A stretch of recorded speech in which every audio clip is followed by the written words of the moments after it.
speedway. Will it be Tim Hogan? It's going to be Christopher DeMary at the line.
It's a special day here on the iRacing Esports Network. You like V8 Supercars? Good. You like Watkins Glen? Even better, because here on SimSpeed TV, we're presenting round 6 of the Aussie Driver Search official V8 Supercar series here on iRacing. And it's going to be a fantastic one, as per usual. 32 laps around here, and we got 32 drivers in the server. My name is Reese Gardner. Joining me, Zach Hanlon. Once again, Zach, it's I'm standing in for regular co-commentator Bo Albert, but I tell you what, I don't think this really needs any introduction. No, well, this is an absolutely amazing series, and thanks for jumping in with us tonight, Reese. Obviously, I'm not feeling 100% after yesterday, so it's good to have someone as formidable as yourself come in and join me up here. And we do, as you said, have a great grid of 32 cars here this evening. Some good, some big names, and a fantastic configuration of this Watkins Glen circuit, which is going to provide some great racing for us this evening. Yeah, certainly is. We're using the classic boot layout here tonight. Usually we go for the cup layout here in our V8 Supercar races, but classic boot it is tonight.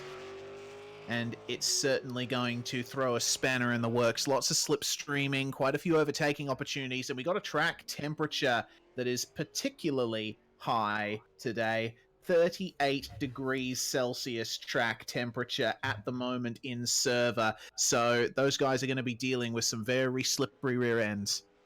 Yeah, I'd expect to see a few of these guys, especially halfway through the stint, maybe coming to slide up through the S's section up the hill, and always trying to get the power down through the boot and through the heel and toe section. It's just a very fun track to drive, but you really do need to use that throttle and carry that momentum and use it to your advantage. So these guys are going to be in for a tough challenge this evening, but it's definitely going to be fun to watch. And Wayne Burke is the man who's going to take us away from pole position. He's going to line up aside Mr. Two-time Sam Blacklock for position number 2 for Trans-Tasman rating. Just 1/18,000th of a second separating those guys. So nice pace between them. Jack Boyd and Brett Cananzi will take out positions 3 and 4 on the grid. They'll be joined closely by Corey Preston and Michael Talyancic on row number 3. Haven't seen Michael for a while.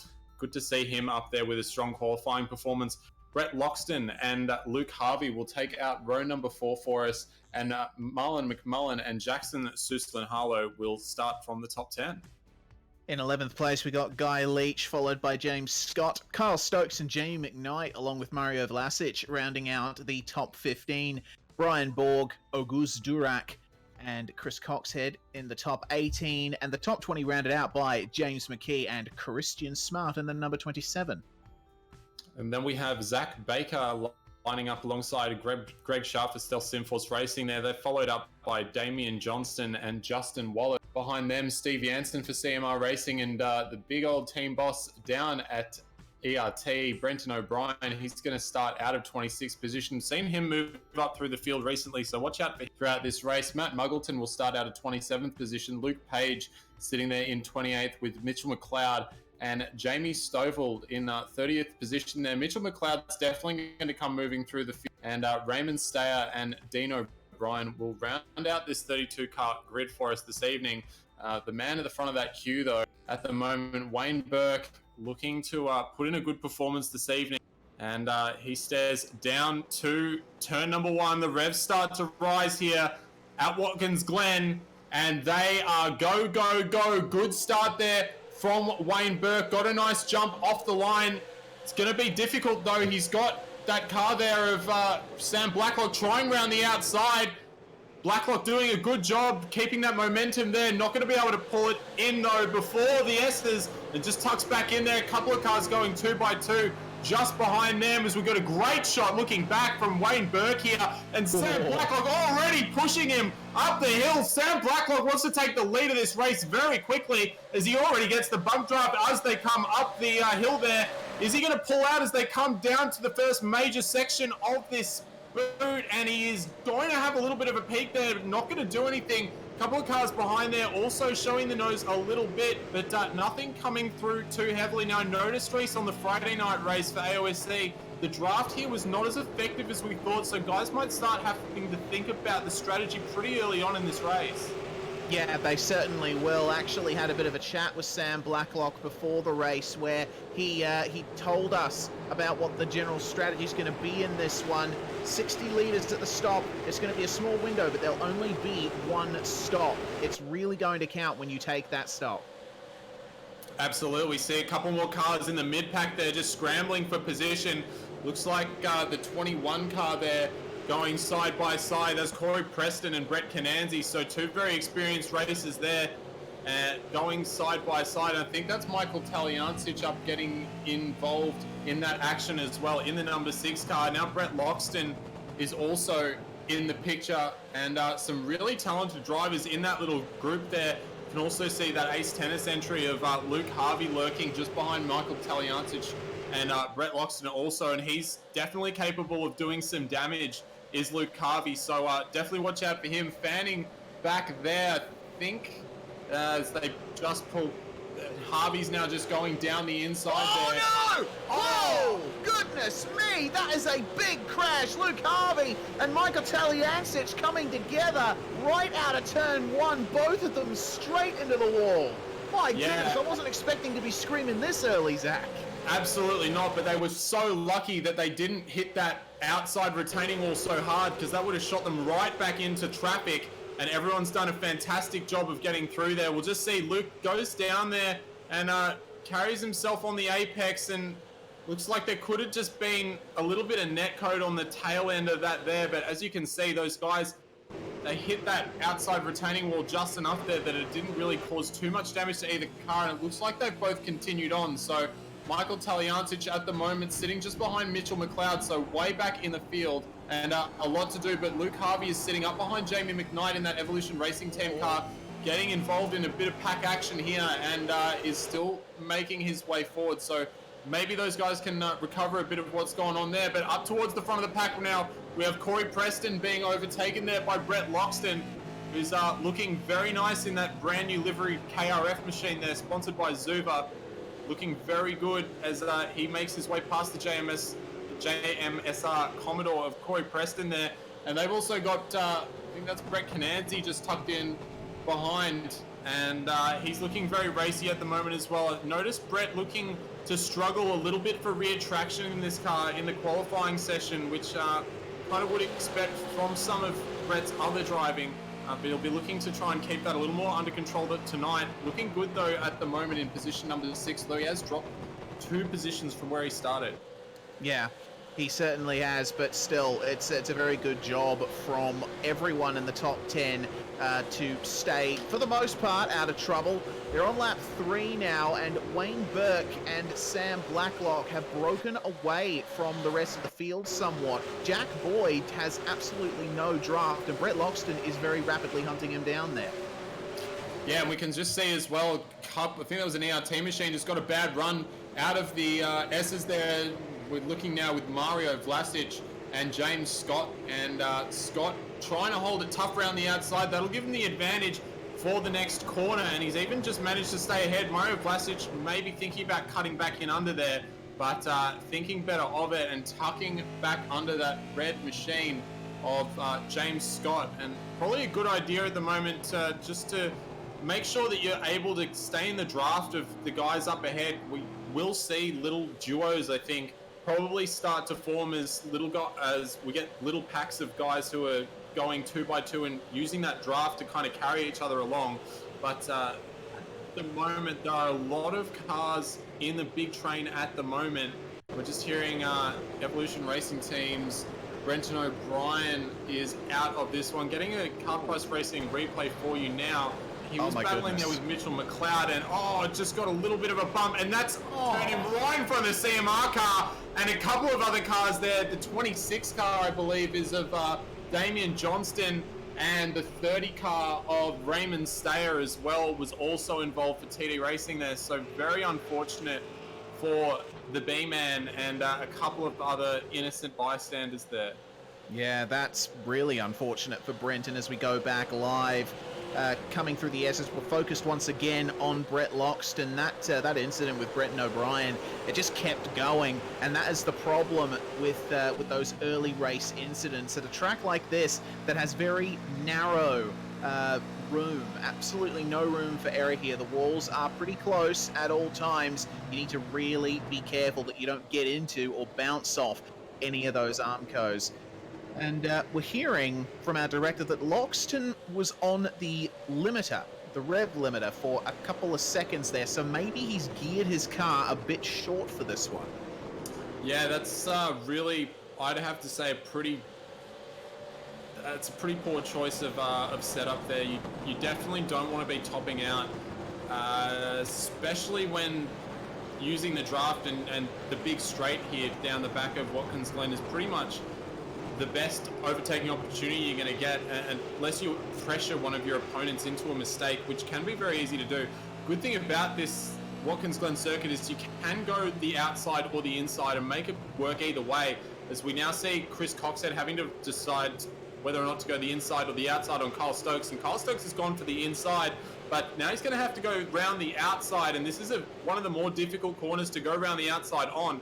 And you can see that Kyle Stokes is actually carried a little less mid-corner speed there, might actually have come under attack from the car behind, but he was able to keep a bit of a groove going through that and carried some nice speed through the exit. And Chris Coxhead under a little bit of pressure now, but definitely a place where you can make both lines work and still keep up the pace. And we're just seeing Luke Harvey dive off into the pits there as those two guys were battling as well. And I think there was another ERT car just up ahead that was going for a move. I think that was, Brian Borg and Jamie McKnight side by side as they come through the S's section here. And that's going to go badly for Borg if he's not very careful. He's getting a little bit of a shoulder out there from Jamie McKnight and says, mate, you're not getting by me this place. This is my territory, and takes it well. And Corey Preston once again coming under big pressure from Brett Cananzi, and Cananzi's also got Marlon McMullen in that CMR car tucked up in nice and close as well. And Marlon McMullen's a two-time champion, I believe, in these V8 supercars, and is not one to be messed with. So they definitely don't want to be playing with fire around here. But the lead has tightened up. These two front cars, Wayne Burke and Sam Blacklock, have started to drop off the pace just slightly, only by a 10th here and a 10th there, but it's really allowed Jack Boyd and Brett Loxton to recover a lot of that deficit that they had from those first few laps. And now we're getting a little bit of a four-car battle for the lead here, and in the back, you can see Brett Cananzi still trying to find a way past Corey Preston. He's going to go around the outside if he can, but Marlon McMullen's going to try and go for that inside line if he can get a nice exit. You can see just not quite enough overspeed there. They're going to just make it through. Oh no, Corey Preston's gone off and off into the dirt there, and we'll have to get a replay for you on that. Yeah. Because that was very, very close racing there. I didn't actually see if they touched there or not. They did. They definitely touched there. That was Cananzi into the rear quarter of Preston, coming into the kink. You'll see it on the replay now here, presented by CPR Kart Parts. Cananzi just trying to go for that inside line, but Preston was following his usual line, and almost around he went. Well held by Mr. Preston, though. He's gonna have a bit of work to do now. Yeah, that is very unfortunate for Corey Preston. Brett Cananzi was getting rather impatient there, and having a look now at the lead because it is starting to get on. I would like to say, though, nice save from Corey Preston there. That was a very nice amount of angle he had going on that car, and he'll continue on. But Wayne Burke is continuing to come under pressure from Sam Blacklock. Jack Boyd and Brett Loxton have actually changed positions as well, so that lead has come out a little bit for the two cars up ahead. Oh, big accident! Oh my goodness, just as we had the static cam going there. And I think that's Guy Leach who just got hip and shouldered massively. I was only glancing at what happened there. But yeah, that was a couple of cars involved there. So Corey Preston definitely involved.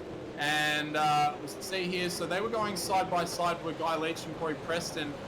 And yeah, I mean, guys, we can probably just go in a straight line though. Yeah, I mean, it's easy to, fall into the trap of starting to move over to the left there, because, obviously that's the racing line, but when you're side by side with someone, you do want to try and ease that just a little bit. And I don't know who was at fault there. Well, I think it comes down to what kind of setups people have, and I think people need to remember as well is that we're not in real life, and it's a lot more difficult to, in some cases, if you don't have 3 screens or if you don't have the ability to look over to your side, it can be really difficult to judge the trajectory of your opponent. And in real life, you can gauge that a lot better just by kind of looking over to the left, which we don't really have the luxury of. So better to play the safer line, and unfortunately those guys have just found out what happens when you don't do that. But Sam Blacklock is continuing to apply massive amounts of pressure to Wayne Burke, who's looking good in that OPR car, new signing for One Performance Racing, and a good signing they have made with Wayne Burke, an absolutely fantastic driver, one I've said could definitely win one of these iRacing official V8 Supercars championships. And with the addition of Aussie Driver Search as a title sponsor on this series, now could not be a better time for Wayne Burke, and he's doing a great job. But Sam Blacklock really constantly applying that pressure, Reese, and Brett Loxton and Jack Boyd have made their way back up onto these guys, and we've still got a long way to go in this race. Yeah, certainly. The drafters managed to help these guys out somewhat. But you saw with Blacklock, it helps you to get up to the back of a car, but it doesn't really help you to pass them because that carousel is not really the best overtaking opportunity. You stand the best chance of passing someone into places like turn 1 and all through the boot. Those are the places where you can really put a move on someone. So it's up to Wayne Burke to keep looking in his mirrors along those sections of the circuit. They come around to start lap 8. By the time they complete this, they will have done a quarter race distance. And Brett Loxton, all over the back of Sam Blacklock into turn 1. Blacklock actually falling off Burke slightly. That's interesting, but we'll see what happens when they get to the end of this straight. They come up through the S's once again. Fantastic bit of racetrack, very dangerous bit of racetrack as well. Extremely dangerous. Yes, indeed. Blacklock, though, in the draft and continuing to stay in touch with Loxton. You see cloud cover fall over the circuit there. iRacing's new dynamic weather and time of day transitions at work there. Fantastic stuff. And Wayne Burke managing to hold off Sam Blacklock for at least one more corner. Jack Boyd's actually starting to drop off from these guys. Yeah, he is just marginally. He's actually still lapping at the same pace that Blacklock and Burke are. It's just that he's losing a lot to Loxton, who's actually considerably faster than everybody else right now.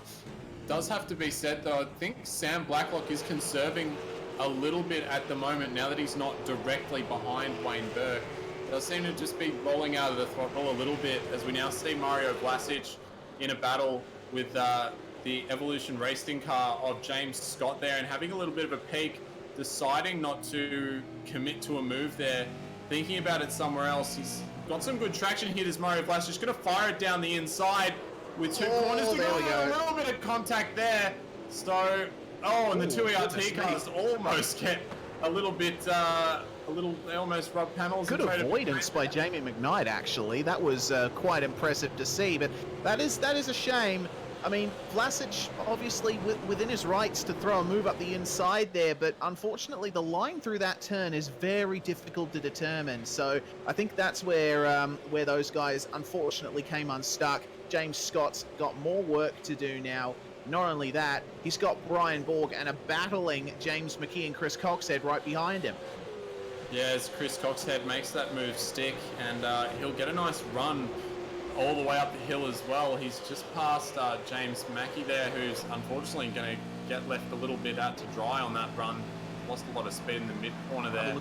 As Brian Borg, coming up on James Scott now, who's carrying a little bit of damage to that ERT machine after that contact with Mario Vlasic, and we can see Borg. Oh, no, not again, my goodness. Oh, a bit of a squeeze there, and Brian Borg just manages to push his way through. He was topping out. So we've seen a few cars now starting to top out as they come down that main straight. And now Chris Coxhead might think about having a bit of a move here. So not been a good lap for James Scott. Not been a good lap and a half. And he's coming under some massive pressure. And also looking to get on the attack on Brian Borg as well. Almost pushing Borg up through the right-hander. And he's got a bit of a run here. Don't know if he's going to be able to do anything with it. Brian Borg was pretty aggressive with him, so he might be thinking about returning the favour. He is running very closely to the back of that machine of Brian Borg, but not quite able to make anything work. So Borgie's now got to get a bit of a move on up so that the other ERT machine is in a bit of a sandwich now and get a bit of a move on so that he can start making progress on Mario Vlasic, because that gap is going to start becoming too great if he doesn't move ahead now. Yeah, that's right, and he isn't going to have the benefit of draft at the front of that pack. Unfortunately, will Brian Borg or James Scott if he can get past. So these guys may have to work together, may have to look at taking their pit stop early in the window to try and get some sort of undercut advantage. Jeremy McKnight and Mario Vlasic were all on their lonesome there, and unfortunately that's the way it's going to be for now. Back up the front, meanwhile, the battle is still raging on. The top three are within a fraction of a second of each other. Sam Blacklock still pressuring Wayne Burke, and Loxton still pressuring Blacklock. These guys have not stopped, but it's a very simmering rather than boiling battle. These guys are obviously waiting until after the pit stops to really start fighting for these positions. Yeah, it's interesting. I'm debating whether or not that is the case. Wayne Burke, I think, at the head of this train is pushing pretty hard. I think he's just trying to keep his tyre wear under control and keep up a good pace.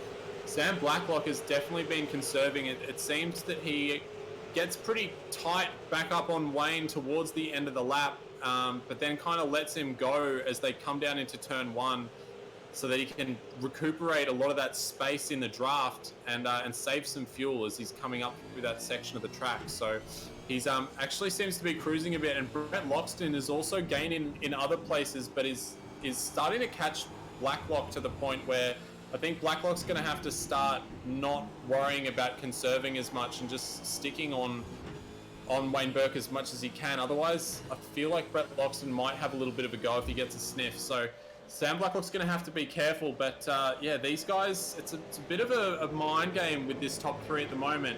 They are just keeping that gap back to Jack Boyd pretty steady and constant there, and but Marlon McMullen is actually starting to catch all of them too. So, and Brett Canans is the fastest car on track right now. So, still, I'd say at least 6 cars in this battle for the lead at the moment. Yep, that could definitely all turn on its head when we get to the pit stop phase of the race. So we'll be definitely keeping an eye out on all of these guys within the top 6. Of course, Watkins Glen being Watkins Glen, we've seen plenty of races here in the past. It's been one of the marquee events on iRacing V8 Supercar calendars, so anything we know can happen at a place like this. It's all about keeping the pressure up and making sure that you don't crack under your own pressure. That's exactly right, and it is very easy to make a mistake around here. You can see those oddly coloured pieces of tarmac on the ground. You'll see another one as we come into this this corner here on the inside. There it is there, it just kind of runs across. There's actually different grip levels across the track there, and the car reacts very differently over both pieces of the surface. So really thinking about where you place your car around this track is quite critical, and it's just another one of those added things that you need to think about when you're going around here, and just something that can lead you to another mistake. But all these guys are doing a really nice job at the moment of keeping the car in that groove and keeping the momentum up, and you can see where those racing lines are starting to form as well, all over those pieces of different coloured tarmac, because they do provide an amazing amount of grip. And you can see there Brett Loxton just pulling out and having a bit of a look and assessing the situation. And these guys are all pretty close right now. You'll see how close Brett Loxton gets and how close Sam Blacklock gets to Wayne Burke by the time they get to the end of this straight. So right now we're on board with Brett Loxton, who's just dancing the car over the top of that hill there. And you'll just see how much he starts to reclaim in now, because Sam Blacklock is actually off the throttle at the moment slightly. He's just starting to conserve a bit of fuel, and that's what I said. If Brett Loxton gets a sniff, he's going to go for it, and go for it. He does, and he's got the inside line here. And I reckon if he's willing to brake deep enough, he's going to be able to take Sam around the outside. But he doesn't go late enough on the brakes, or does he? He's going to keep the car in there.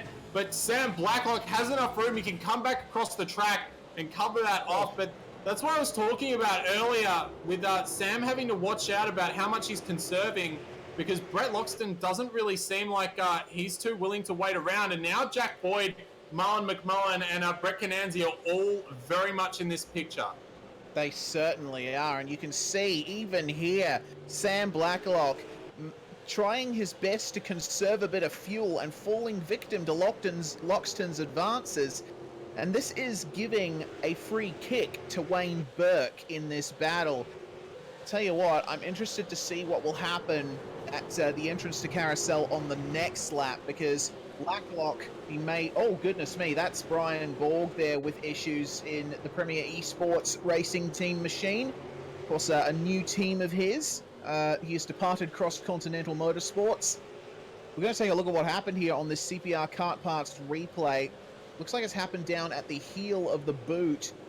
Brian Borg running a little bit wide, it seems, and just lost it on his own. That looks like a pretty bizarre incident. That's what I was talking about with those changes in track surface. You notice as soon as he came off the grippy cement there, and he got onto the kind of slicker tarmac, just out of that corner there, the rears just started to spin up. He got a little bit of opposite lock there and maybe just corrected too heavily, and they're fanning out into turn one again, guys. What is going on? Brett Loxton really wants to get by and into this race lead, and everyone's covering it off as they see it coming. And Wayne Burke, I mean, he's definitely getting an advantage out of these two guys battling, but if you're in the lead of this race and you got those two cars that close behind you and they're fighting, I'd probably be thinking, are these guys going to come together and are they going to take me with them? So I don't think Wayne Burke is going to be he's not going to be feeling 100% safe right now, but if he can keep himself calm and just run his own race, it will help him for the coming stint. And we can see now Brett Loxton is super close. He's just getting closer and closer and closer. But so is Jack Boyd, who admittedly hasn't had the pace for a lot of this race, but has still been hanging in there well enough. And Marlon McMullen and Brett Cananzi, who are two guys who have had good pace through this race as well. In fact, Brett Cananzi has the third fastest lap of the race. So he's definitely got some pace up his belt.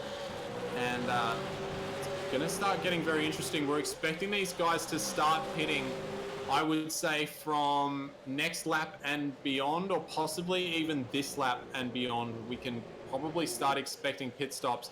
And just having a look at the track temperature, it's been ebbing and flowing quite a bit. We've seen the track temperature as low as 36 degrees. It's back up to 41 degrees at the moment. So it's going to be interesting to see how these guys feel about tires and about the track temp, if they think it's going to come down or up, and how they decide to take their tires here, because especially as Blacklock now going for the inside and takes the race lead. Righto. It's not quite actually. It's not over. Careful, boys. For him, and yeah, a little bit of a slide there from Blacklock as he gets back on the power, and now Loxton's going to have a look. We can turn around and see, there he is, Mr. Sam Blacklock, Mr. Two-Time, and Brett Loxton darting to the outside of the track. Nice move there, and just managing to hold on, but then you see as soon as he gets off that tarmac there, not able to keep it up, but there's been a moment for Wayne Burke just coming out of that corner, a little bit oversteer, and now it's a little bit of a drag race between Loxton and Blacklock as they come into the hairpin. Comes back across the track, but these guys are professionals. They're keeping it cool and putting on a great show. Jack Boyd just jumping on the brakes a little bit to keep out of trouble and keep himself in the main race as it stands, because these guys are going off right now, and they're not careful. One of these two guys behind them could easily run away with this. My heart is stopping. My heart is stopping. It stopped. Take me to the hospital. Take me to the hospital. Call 000. My goodness, someone call a paramedic. I'm dead, man. Goodness me. That is the incident of the race. Right there, in the middle of the last corner. Sam Blacklock taken out of the race in spectacular fashion. Well, that was a move there from Brett Loxton. Late on the brakes and a bump on the curb and a bump into Blacklock, who is going to need a paramedic, as well as Reese up in the commentary booth here. It's very unfortunate to see, ladies and gentlemen, and that has taken out one of the contenders of this race. I feel like there should be another one, because I could have sworn we had 6.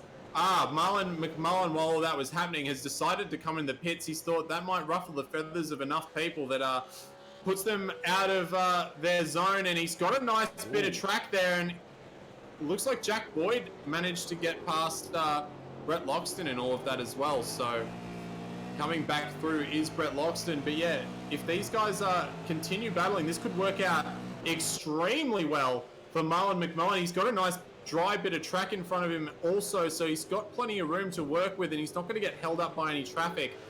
So he's been the first to bite the bullet. We'll see what these guys decide to do. Wayne Burke now in a very good position. Brett Loxton has a lot of work to do to recover that gap, and he's currently trying to fight tooth and nail with Jack Boyd, and that's not going to help their battle at all. Surely one of these guys will decide to pit now. It would be almost silly not to, surely. And Yeah, Brett Cananzi is the man with some sense. So Brett slides his way into the pit lane. A great stint from him, being able to keep so close to the lead of that race. And he will now come in, take some fresh Dunlops, and start on the second stint of his race. Just having a look at where Mr. Marlon McMullen is currently at the moment, just about to come through the penultimate corner.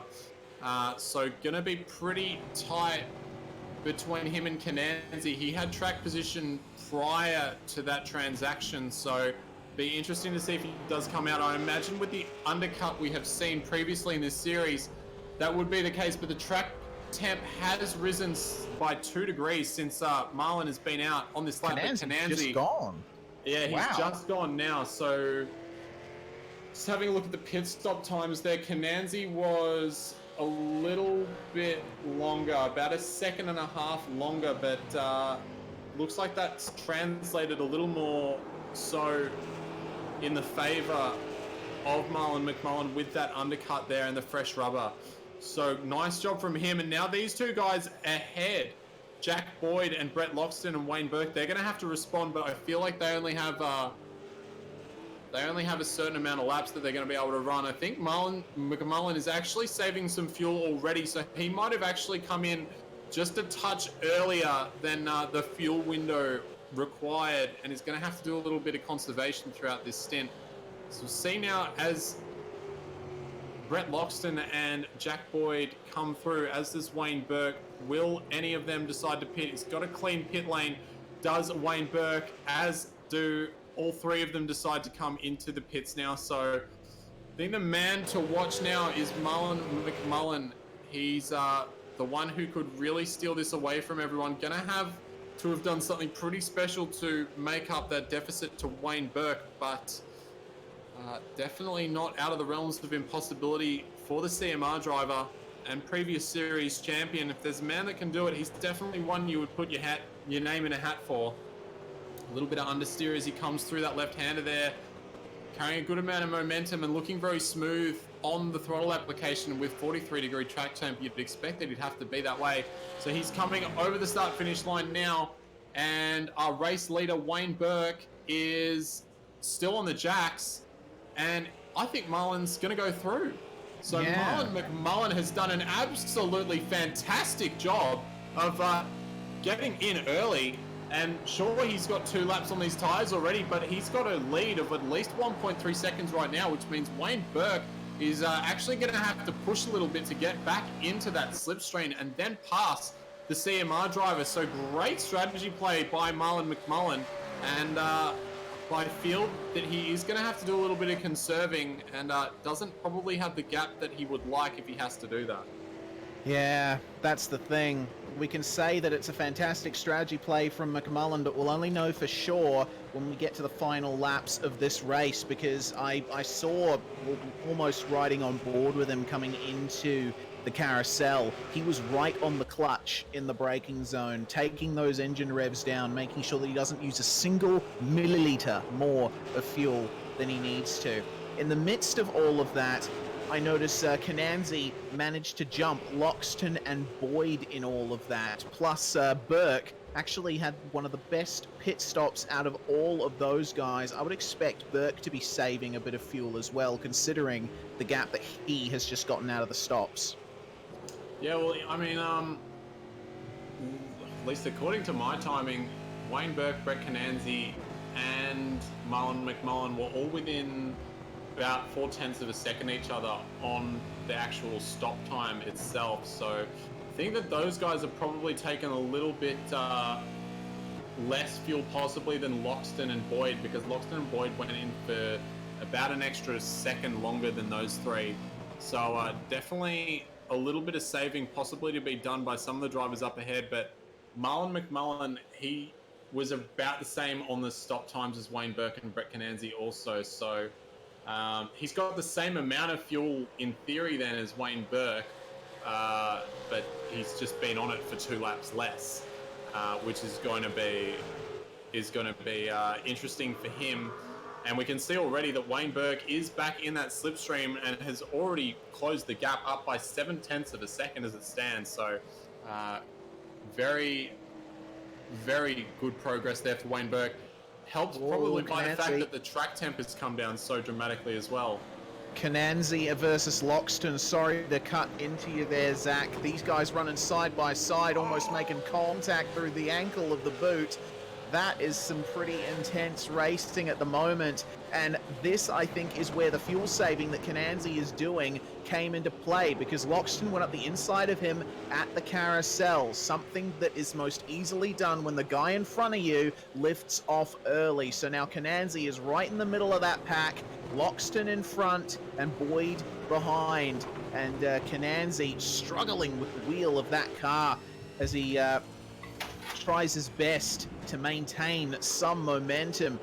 Of course, Loxton and Boyd, we pretty much know by now they've got nothing to lose at the moment. They've got the fuel that they need to make it to the end, as it is now on for the lead between the number 1 and the number 4. Marlon McMullen is facing some pretty intense pressure here from Wayne Burke. You can see there's even a slipstream down the front straight, and Burke pulling out, having a bit of a look into turn 1, letting McMullen know that he's there, and McMullen actually overshooting turn 1 slightly. This could be problematic for Mr. McMullen, and he's getting all over the curbs right there.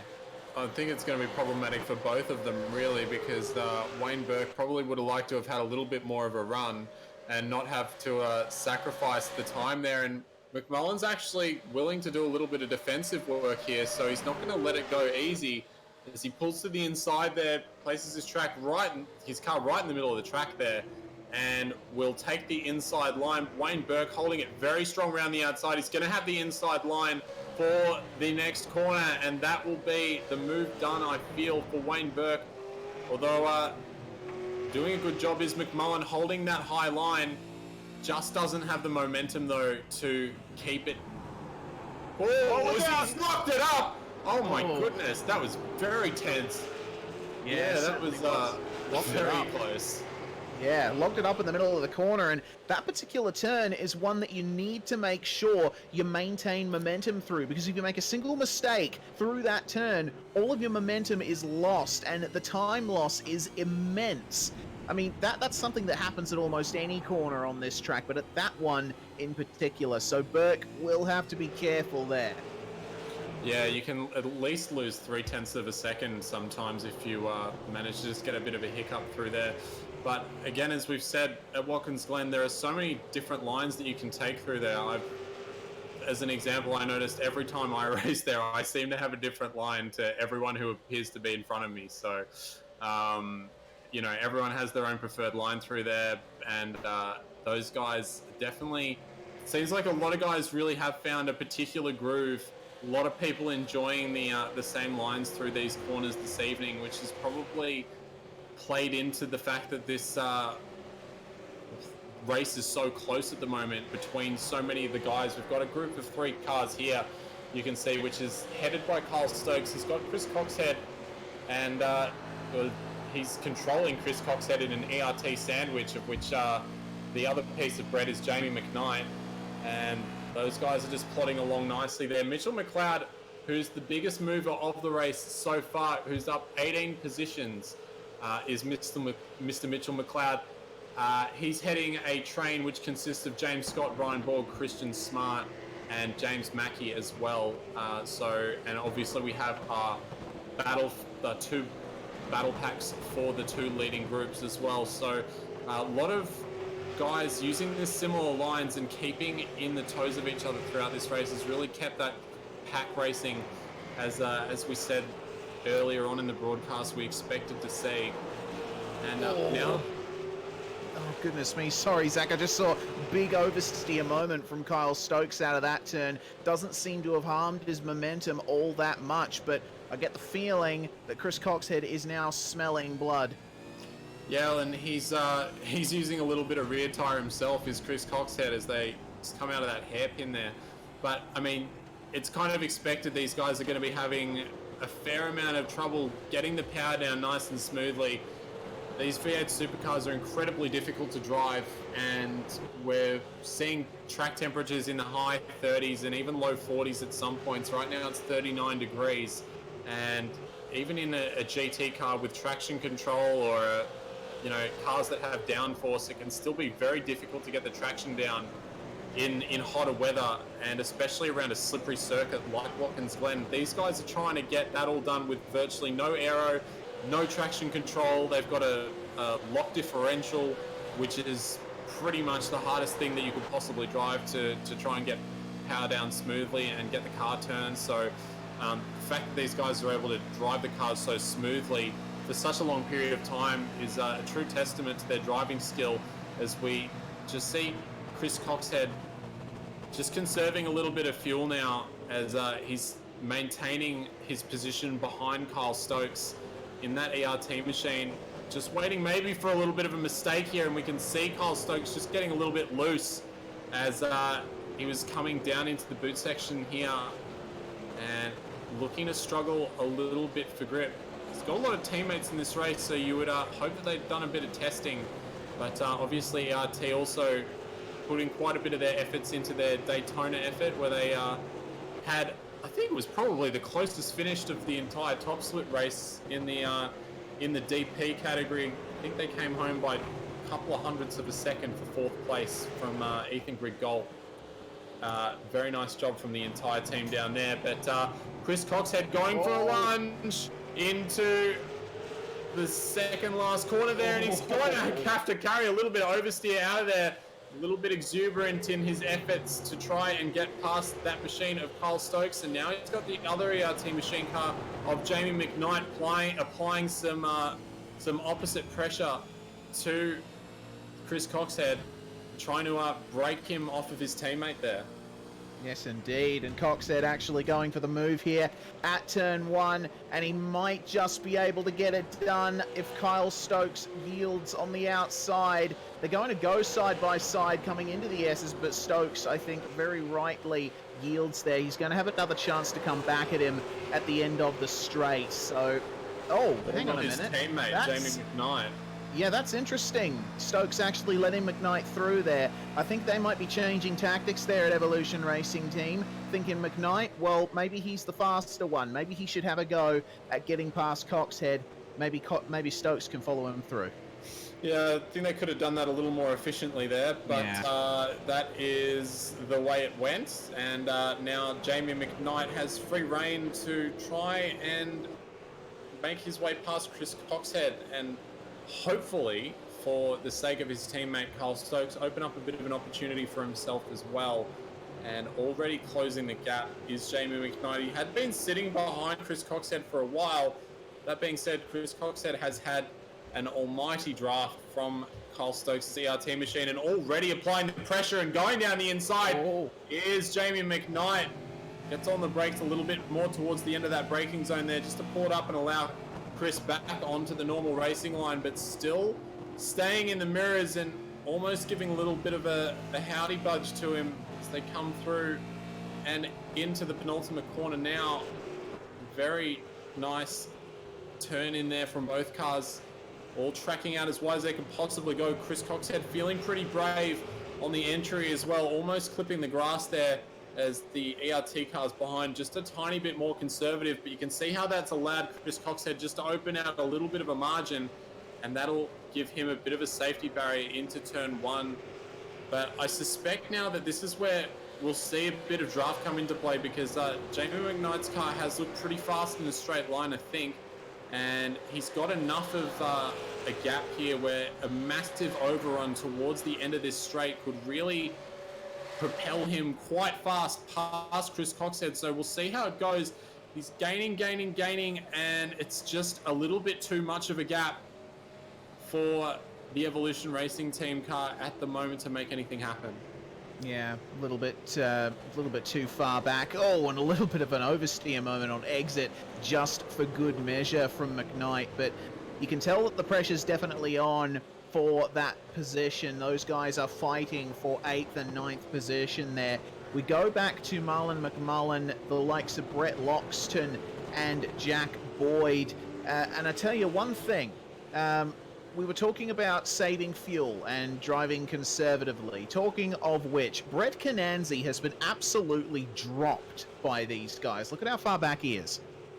Yeah, he's lost like 3.5 seconds off the back of Jack Boyd. So it does seem that Brett is saving a lot of fuel if he is continuing to fuel save at the moment. Could just be that he's lost some of the pace out of that car. He's we have seen throughout this series he has been very strong in the opening parts of the race and has from time to time just dropped off in the second half, the second stints of the race. So we'll see if he can. Maybe he's conserving the tyre a little bit for when the track cools down and he can really have a go at it. We'll have to wait and see.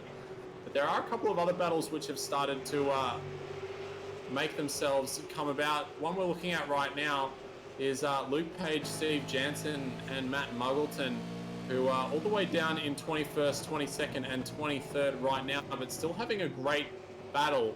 And after 45 minutes of racing, is still only 35 seconds off the lead.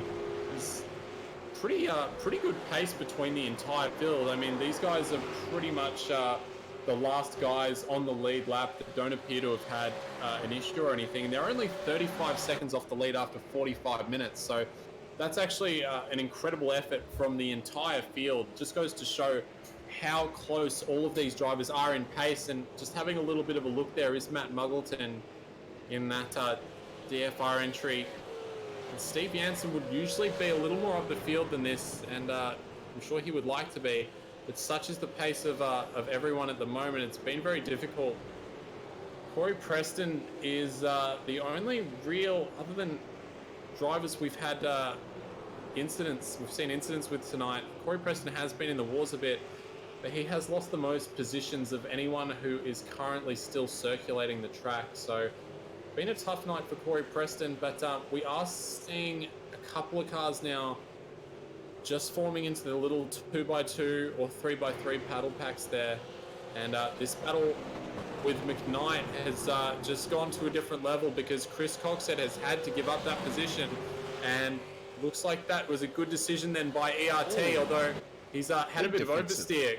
Yeah, I think he might have come across the track for some oversteer coming out of the exit there, but he's had to cover off, and he might have even been positioning his teammate Carl Stokes for a bit of a passing maneuver here as well, as he is just starting to set up this draft for his teammate, I feel, and he's done a great job.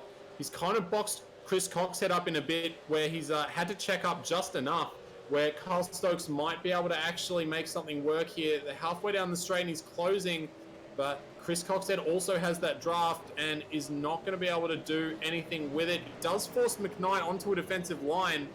That's also opening up the possibility for Carl Stokes to have a bit of a look as they're starting to come down into the boot section now. Yes, indeed. These guys are very close at the moment. All three in very close quarters. Jamie McKnight still holding his own at the lead of this one as they go through the toe of the Watkins Glen boot, and he's taken that narrow exit, which it seems to work for him.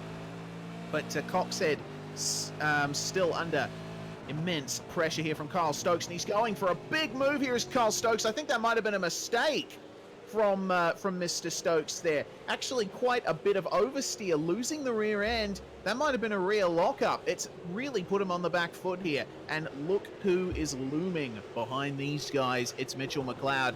He is definitely en route for the Hard Charger Award in this one. Without a doubt. I mean, we said earlier on in this broadcast that he was definitely one to watch out for. And actually looking at it, he's stolen away. I think he's got the second fastest lap of the race, possibly. So he's been silently creeping up, or actually third. Corey Preston actually got a stonker in earlier in the race, but he's nonetheless, Mitchell McLeod, been moving up through this field at an absolutely astonishing rate. And we apologise to Mr. McLeod that we haven't seen more of him, because he's now just knocking on the door of a top 10. And remember, ladies and gentlemen, this man started this race in, I believe, 29th position. So an incredible feat so far. And of course, we have had a couple of cars through attrition, but it is definitely not close to the 18 cars that he has managed to pass throughout this race so far. And he is currently catching these guys at the rate of about 2 to 4 tenths of a second a lap, give or take. Although Jamie McKnight has started to pick up the pace a little bit. You can see that Torque Inc. machine just menacingly catching this little group now, as we just see James Scott there going through on Christian Smart.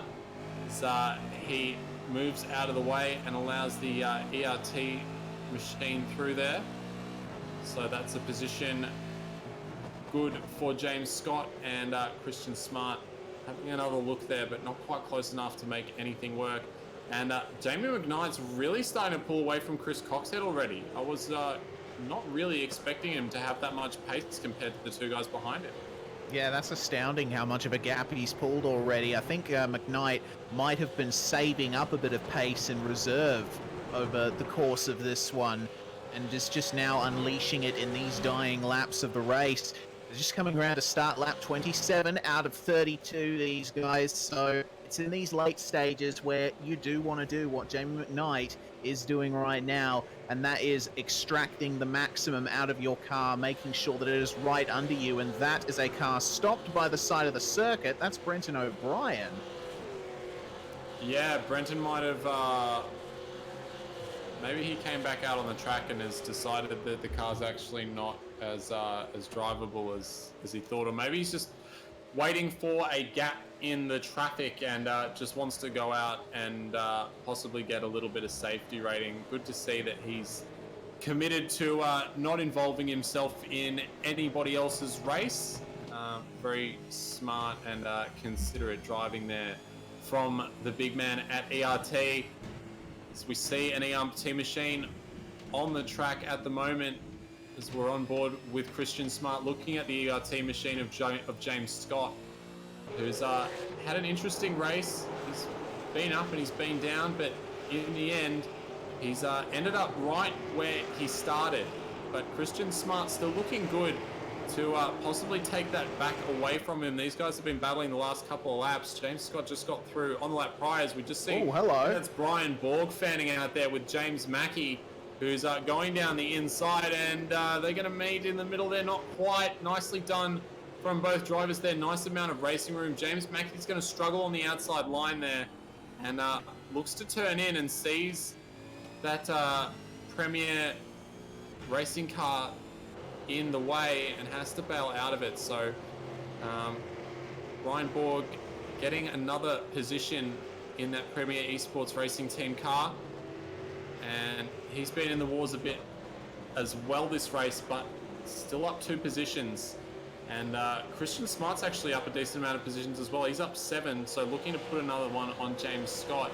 And Mitchell McLeod is definitely touching on the draft door of Kyle Stokes now. I think he is probably just getting the draft now, and is starting to close in on these guys. 149.6 for Mitchell McLeod last time, 149.9 for Kyle Stokes, and a 49.7 for Chris Coxhead. So just starting to scrape away at that gap. He's only got 5 laps to get something done though, so got a couple of positions there I think he can maybe take away, but he's going to have to work hard for them.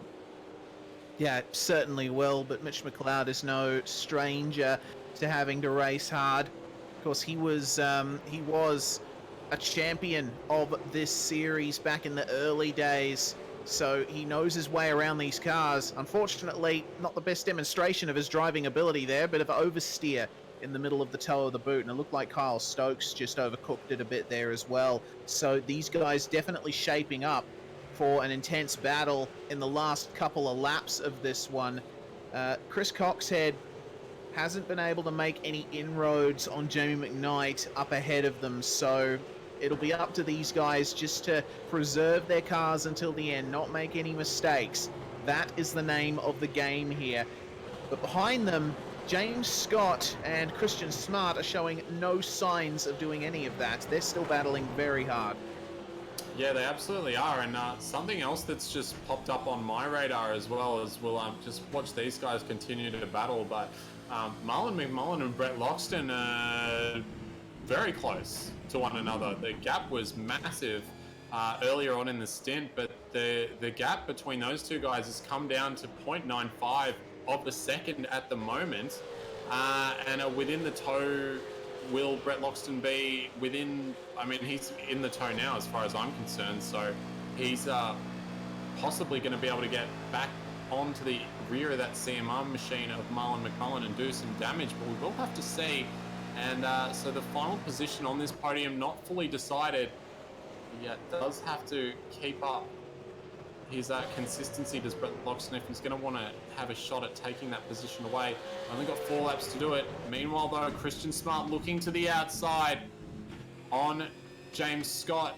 And late apex. gets a great apex. Yeah, late apex, but just gets a bit too intense on the exit of that corner there, and kills a lot of his exit momentum by just having to correct that oversteer, which is very unfortunate for him. But he is exploring the track and finding out what's good and what's not. And you only need to get past once and not let them pass again to make it work. And he's only going to have a couple of laps left in this race to get the move done. And if he does, he's not going to have long that he needs to defend that position. So good time to make a move for Christian Smart. But at the front now, we will take you to this battle for the final podium position, because Brett Loxton has just been smashing it lap after lap, trying to catch back up to Marlon McMullen, and he has successfully done so. Now, most definitely in the slipstream, as you can see, just edging more closer to the back of that car. McMullen with a big fuel save there. He clutched it hard going into the braking zone for the carousel. He's getting desperate. But he does have a big zone that he's able to defend it. So if he only needs to fuel save on that one bit of track and he can place his car correctly for the next 3 laps, he might be okay. But the overspeed that we have seen that is capable of Brett Loxton is it's quite punishing, as Sam Blacklock saw earlier in the race, where Loxton was able to dive up the inside quite dramatically. And could happen to McMullen if he doesn't keep his eyes on his mirrors and probably on the fuel gauge as well, because it would definitely not be uncharacteristic of someone to run out of fuel just as they're coming over the line in one of these iRacing V8 Supercar official series races. It's something that we've almost see week to week. Could be from anywhere from 3rd position to 21st position, but someone usually manages to do it. And today could just be that day for Marlon McMullen. So we'll have to wait and see. But we're just watching now Mitchell McLeod, who has gotten himself very close now to Kyle Stokes and Chris Coxhead, and is going to start using the experience of all of his years in sim racing to try and get past these guys as efficiently as possible with only 2 laps to go. And I hate to tell you, Mitch, one tip that I would have is trying not to carry too much oversteer on your exit would be an efficient way of trying to overtake these guys. But you're probably in the cockpit and have a bit of a hot head right now, so we'll let you sit on that one for a bit. Not helping him though, as they come through turn 1, and Dean O'Brien, One Performance Racing, he came in a little too early. So he's been out on that stint for 14 laps and unfortunately wasn't able to hit his fuel number. So coming back in, he is for a little splash and dash to the run. Brett Loxton now 0.2 of a second behind Marlon McMullen with 2 laps to go. And it's not even 2 laps to go. They're pretty much coming up on the line now. So we're about to start the final lap of the race.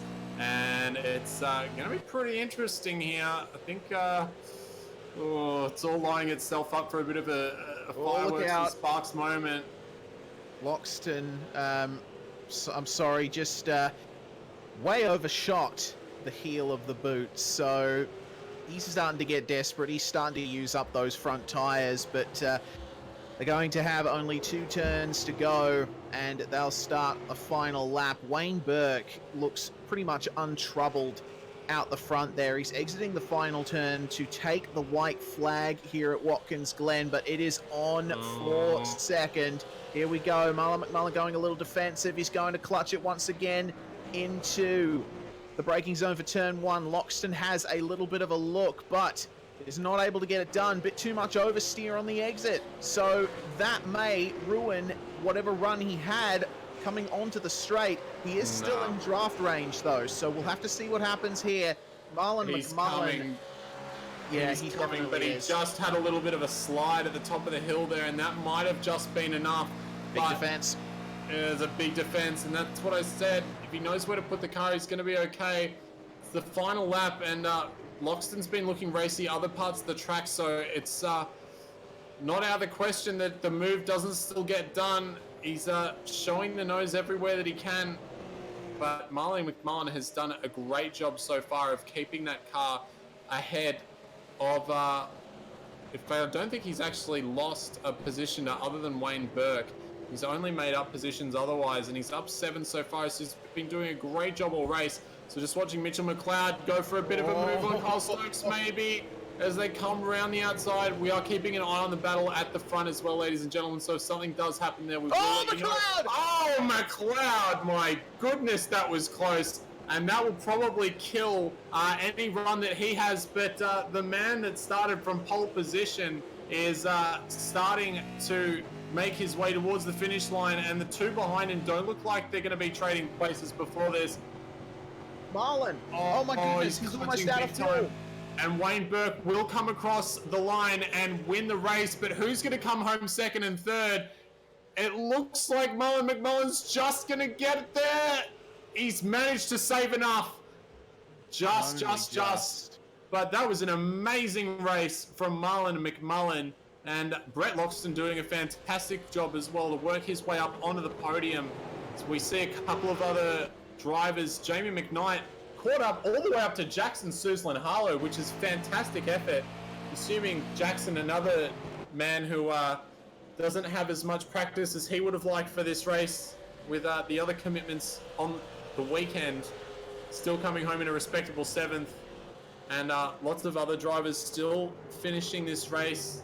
And that's Dean O'Brien. Oh no, that's Matt Muggleton there. Got past Ogres Durack, Luke Page, and Steve Jansen in the dying stages of that race, and Dean O'Brien will come back around and lost a couple of positions because he had to pit with a couple of laps to go there, and he will pretty much round out the field. But a fantastic race from all of our drivers this evening. Thank you for putting on such a great show. Wayne Burke, in the end, from One Performance Racing, a fantastic race for him in his new team colours, taking home the win of the Aussie Driver Search iRacing V8 Supercars Series Round 6 at Watkins Glen. Congratulations to him. Marlon McMullen pulled the strategy hat out of the bag and managed to take home position number 2 after starting from 9th. An amazing effort from him. And Brett Loxton also started from 7th and moved himself onto the podium. Great job there from the KRF Motorsports team in their new looking colours as well. Jack Boyd, great job to keep himself in 4th position. Brett Cananzi had an interesting race to come home in 5th. Mario Vlasic, I feel like that would have to be a personal best for him in a Monday night broadcasted race with 6th position. Great performance from him. Jackson Suslan-Harlow came home in 7th, and Jamie McKnight put on a good fight to come home in 8th. Chris Coxhead up a lot of positions as well, up 9 positions to come home in 9th. Another top 10 for him, very strong. And Kyle Stokes for ERT coming home in 10th position. Mitchell McLeod almost had Kyle Stokes on the last lap, but he's going to have to settle for 11th in the end. James Scott and Christian Smart worked out their issues. Scott in front of Smart there, with Brian Borg finishing in 14th. Zach Baker making his way up from 21st to 15th. Good run from him. James McKee in 16th place with Justin Wallace. A very quiet one, but he managed to gain quite a few positions out of that one. 17th for him. Corey Preston, one of the big sorrow stories of the race, started in the top 5, but unfortunately that incident with Cananzi put him right out of the running. He'll have to settle for 18th. Matt Muggleton and Oguz Durak rounding out the top 20. And we had Luke Page coming home in 21st, and Steve Jansen,